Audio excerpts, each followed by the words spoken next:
హ్మ్. ఏదో అది వాళ్ళంతట వాళ్ళు ఎవరు నిలబడకుండా ఆ! మేము అట్లనే అనుకుంటా వదిన. నా పిల్లలు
Namaste, Master.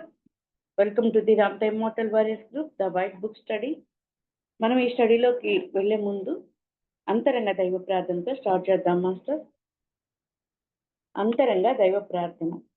ఓ నా అంతరంగంలో నివాసం ఉంటున్న ఓ భగవంతుడా, నీకివే నా ప్రణామములు. నా గతాన్ని పూర్తిగా కరిగించి వేయము. వర్తమానంలో ఆనందంగా జీవించినట్లు దీవించుము. పక్షి వలె స్వేచ్ఛగా అనంత ఆకాశంలో విహరించినట్లు ఆశీర్వదించుము. నా మనోశక్తికి అవధులను చెరిపివేయము. ఓ పవిత్రమైన నా ఆత్మ, భగవంతుని వాహనమైన ఈ దేహమును సర్వకాల సర్వ పరిస్థితులలోనూ సంరక్షించుము. నా ఆకాంక్షలన్నీ వాస్తవ రూపం చెందినట్లు నన్ను ఆశీర్వదించుము. నాలోని భగవంతుడు నాకు మార్గనిర్దేశం చేయునుగాక. తదాస్తు తదాస్తు తదాస్తు.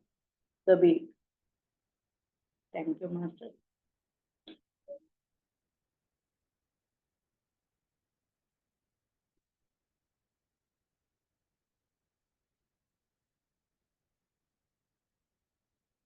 మనం నిన్న చెప్పుకున్న వివరించుకున్న దాన్ని మరి ఒకసారి రివిజన్ చేసుకుని మళ్ళీ ముందుకెళ్దాం. ఏం చెప్తున్నారు ఇక్కడ? మీరు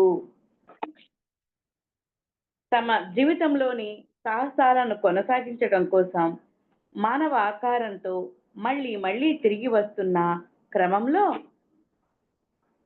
ఈ భూతలమే జీవిత సర్వస్వంగా తయారై ఆ దైవాలు తమ వారసత్వాన్ని దివ్యత్వాన్ని మర్చిపోయారు. దైవం అంటే సర్వస్వతం. ఒక్కసారి చూద్దాం. As the gods return here as man again and again in order to continue their adventures in life. తమ సాహసాలను కొనసాగించడం కోసం వాళ్ళు మళ్ళీ మళ్ళీ తిరిగి వస్తున్నారు. ఎందుకంట this plane gradually became their whole concept of life and they forgot their lineage and their divinity. వాళ్ళు సర్వస్వంలో సదా సర్వదా వాళ్ళు ఉంటారు అన్న విషయాన్ని మర్చిపోయి వాళ్ళు ఏం చేశారు? దైవం అంటే సర్వస్వతమని, సంకల్పాల ఆలోచనల సర్వస్వమని, అది ఎప్పటికీ శాశ్వతమని వాళ్ళు ఇప్పుడు అనుకోవట్ల. ఎందుకు? వాళ్ళ దివ్యత్వాన్ని మర్చిపోయారు. forgot their lineage and their divinity. No longer did they conceive God to be allness, all thoughts. అసలు మరి మొత్తం ఆలోచనయే దైవం అని ఇప్పుడు అనుకోవట్లేదు. వాళ్ళ ఆలోచనలో మార్పు వచ్చేసింది. పరిమితాల్లోకి దిగబడిపోయారు, పరిమిత తత్వంలోకి వెళ్ళిపోయారు. అందుకని మరి అనంత నిర్మల ఆలోచన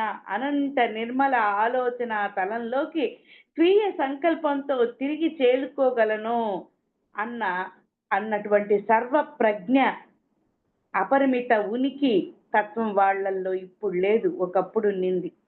ఇప్పుడు పరిమితాల్లోకి లోబడిపోయాడు. ఎందుకు?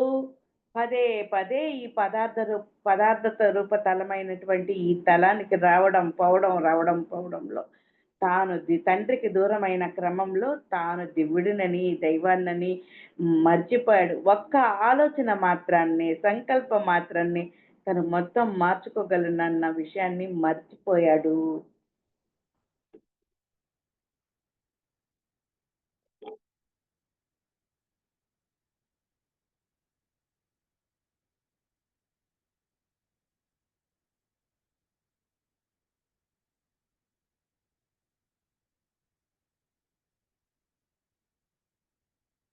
రైట్. ఆ విధంగా ఆ అపరిమిత తత్వం ఇప్పుడు వాళ్ళల్లో లేదు. ఆది నుంచి తాము ఉంటూ వ్యక్తీకరించగలుగుతున్న మహా చైతన్య తలంలో వాళ్ళు ఇప్పుడు లేరు. పరిమిత గోళాల్లోనే, పరిమిత సంకల్పాలతోనే తమ అనుభవాలు సిద్ధిస్తాయని సిద్ధాంతీకరించుకొని కూర్చొని ఉన్నారు.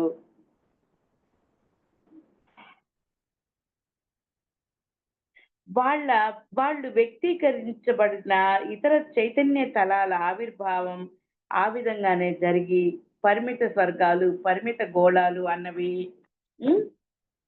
ఏర్పడ్డాయి. వాళ్ళ ఆలోచనల వల్లనే అద్భుతాలు చేయలేమని నమ్ముతున్నారు. అందుకని మరి పరిమిత తత్వానికి లోబడిపోయారు.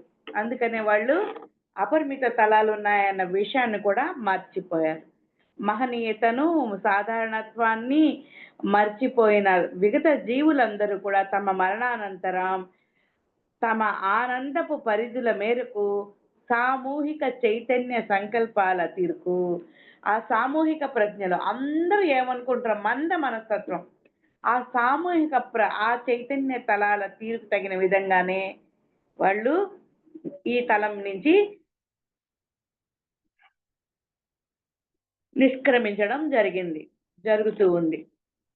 దైవాలు మానవులై తమ దివ్యత్వాన్ని, అమరత్వాన్ని పూర్తిగా మరిచిపోయిన వారై సర్వశక్తి ప్రజ్ఞా తలంలోనే మొత్తం తమలోనే ఉన్నాయి అన్న సత్యాన్ని తెలుసుకోలేని వారిగా మారిపోయారు.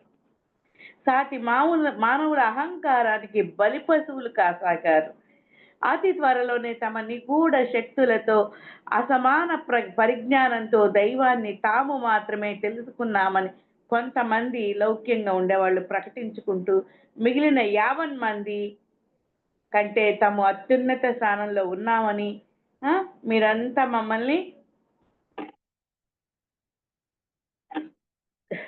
మమ్మల్ని పూజించకపోతే, మీరంతా మేము చెప్పినట్టు వినకపోతే మీరు అధోగతి పాలవుతారని అలా అని ఇలా అని భయపెట్టేశారనమాట.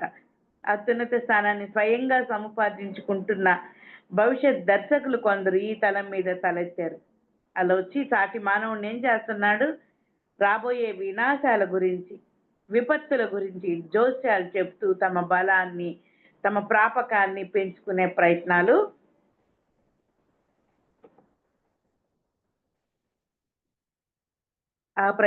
చేస్తున్నారు. అర్థమవుతుందా మాస్టర్స్? కొంచెం లౌక్యంగా ఉండే మానవుడు ఏం చేస్తున్నాడు, సాటి మానవుల్ని, అమాయక మానవుల దగ్గరికి వెళ్ళి నువ్వు ఇక్కడికి మనకి సోదెలు లాగా ఇలా తల మీద తలెత్తారు. నేను భవిష్యత్తును దర్శించగలను, ఈ భూతలం ఇలా అయిపోద్ది అలా అయిపోద్ది అని చెప్పి మానవుణ్ణి పిరికి గొడ్డుగా మార్చేసి మరి ఆ ప్రవక్తలు, ద్రష్టలు, దివ్య సోదెగాళ్ళు మరి రాబోయే వినాశాల గురించి, విపత్తుల గురించి జోస్యాలు చెబుతూ తమ బలాన్ని, ప్రాపకాన్ని పెంచుకునే ప్రయత్నాలు చేస్తున్నారు. తమ దివ్య పలుకుల్ని విశ్వసించని వాళ్ళను, తమ హితవుని పట్టించుకోని వాళ్ళను దివ్య ప్రజ్ఞతో, ఆ శాపనార్థాలతో, తిట్లతో తమ బలాన్ని పెంచుకుని తమ దివ్య పలుకుల్ని విశ్వసించిన వాళ్ళని ఏం చేశారు, వాళ్ళు ఆ హితవుని పట్టించుకొని వాళ్ళను తిట్లతో, శాపనార్థాలతో మరింత భయభ్రాంతుల్ని చేయడం మొదలుపెట్టారు.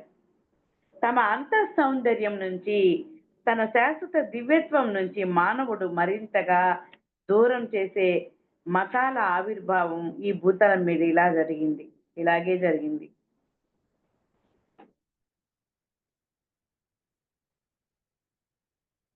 మహా తెలివైనదే మతం. మానవుణ్ణి శాసించి పరిపాలించడానికి కత్తిని ఉపయోగించాల్సిన అవసరమే లేదు.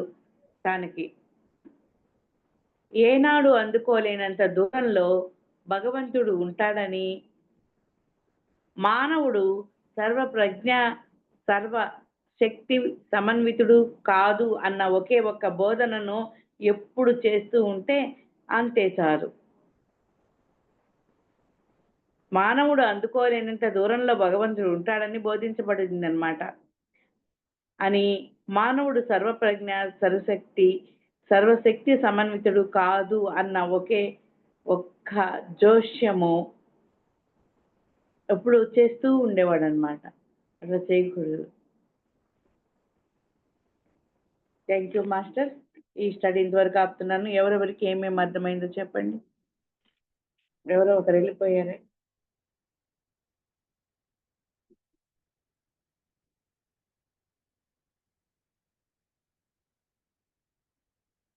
శేషు మేడం నిలబడలేదేమో.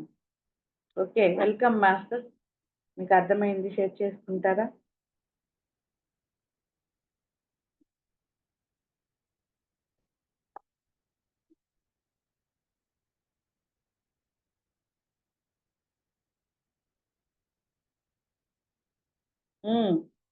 సురేష్ బాబు గారు మాట్లాడండి. నమస్తే మేడం.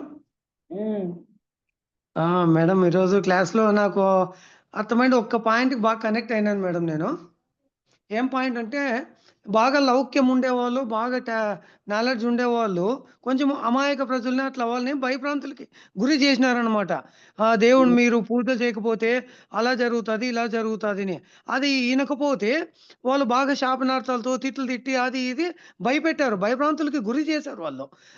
ఏదో ఒక అప్పుడు ఏదో ఒక ఎత్తుగా లావుగా ఉండి భయపెట్టేవాళ్ళంట మేడం.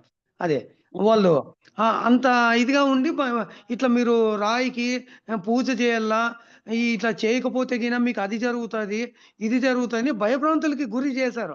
అందుకే ఇప్పుడు రాళ్ళకి రప్పలకి కూడా ఆ శివునాకారము ఆయాకారం చేసి పూజలు పునస్కారాలు చేస్తున్నాము. అంటే ఇప్పుడు నాకు దీని నుంచి నాకు ఏమర్థమైందంటే మేడం, ఈ రాళ్ళకి రప్పలకి ముక్కుతున్నామంటే మేము ఒక భయంతో నేనేమో అని నాకు ఒక అనిపిస్తుంది మేడం. నాకే మేడం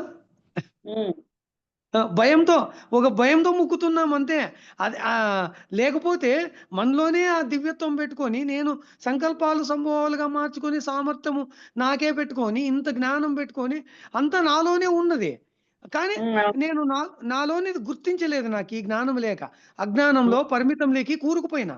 ఆ పరిమితంలోకి కూరుకుపోయి మానవుడు అనుకుంటూ భయభ్రాంతులకి గురైనాం మేడం. అక్కడ మైనస్ పాయింట్ ఏమంటే భయభ్రాంతులకు గురైపోయి ఎవరో చెప్పింది వినేసినాం. సామూహిక ప్రజ్ఞ అంటారు కదా, అదే.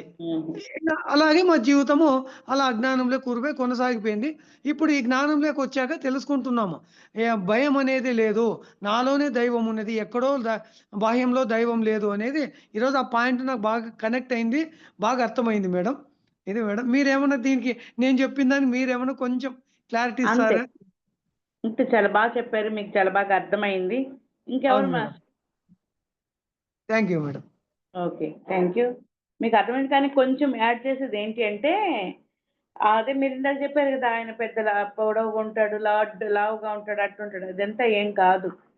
వాళ్ళు కొంచెం తెలివి కలవాళ్ళు అనమాట. అమాయక ప్రజలందరినీ ఏం చేశారు, అలా భయభ్రాంతులు చేశారు. నువ్వు ఇట్లా చేయకపోతే నాకు దేవుడు కనిపించి చెప్పాడు, నువ్వు ఇలా చేయకపోతే నువ్వు ఇట్లా నాశనం అయిపోతావు, అట్లా నాశనం అయిపోతావు, అలా భయభ్రాంతులు చేశారు ఆ విధంగా. అందుకని వాళ్ళు అలా అయ్యారనమాట. సో ఈ విధంగా మతం గురించి మరి మత విధి విధానాల గురించి ఆ విధంగా సాటి మానవులందరినీ కూడా తయారు చేశారు. అయితే తన అంతః సౌందర్యం గురించి, తన శాశ్వత దివ్యత్వం నుంచి మానవుణ్ణి మరింత దూరం చేసేటువంటి మతాల ఆవిర్భావం ఈ భూతలం మీద జరిగింది. ఏంటి? తన అంతః సౌందర్యం నుంచి, తన శాశ్వత దివ్యత్వం నుంచి మానవుణ్ణి మరింతగా దూరం చేసే విధంగా మతాల ఆవిర్భావం జరిగింది. ఈ భూతలం మీద ఇలాగే జరిగిందనమాట. మతాలు కూడా మహా తెలివైనదే మతం. మానవుణ్ణి శాసించి పరిపాలించడానికి కత్తిని ఉపయోగించాల్సిన అవసరమే లేదు ఆయనకి. మానవుడు అందుకోలేనంత దూరంలో భగవంతుడు ఉంటాడు అని, ఆ మానవుడు సర్వస్వ ప్రజ్ఞ, సర్వశక్తి సమన్వితుడు కాదు అన్న ఒకే ఒక్క బోధనను ఎప్పుడు ఆ బోధనే చేస్తూ ఉంటారు. మరి వాళ్ళు తోచిన విధంగా, వాళ్ళకి నచ్చిన విధంగా అవి ఎలా చేశారనమాట. అలా ఆ విధంగా అయితే ఇందాక వాళ్ళు రియలైజేషన్ అయినట్టుగా దైవము, మరి వీళ్ళు భయపెట్టినట్టుగా భయపడకుండా దైవము నిత్యము, నిరంతరము, అనంతుడు, శాశ్వతుడు ఇలాంటి దైవీ భావనలన్నిటినీ మనం పట్టుకొని కనుక అదే అదే అదే అదే మనము స్మరించినప్పుడు మనం అదిగానే తయారైపోతాం. Thank you master. ఈ అవకాశం ఇచ్చినందుకు చాలా చక్కగా అందరూ కూడా చేశారు. ఒకసారి చదువమ్మా.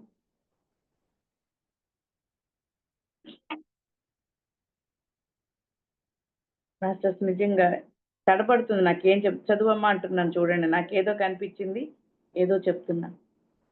ఒకసారి చదువమ్మా అంటున్నాను, ఎవరికి చెప్తున్నానో తెలియట్లేదు. Thank you.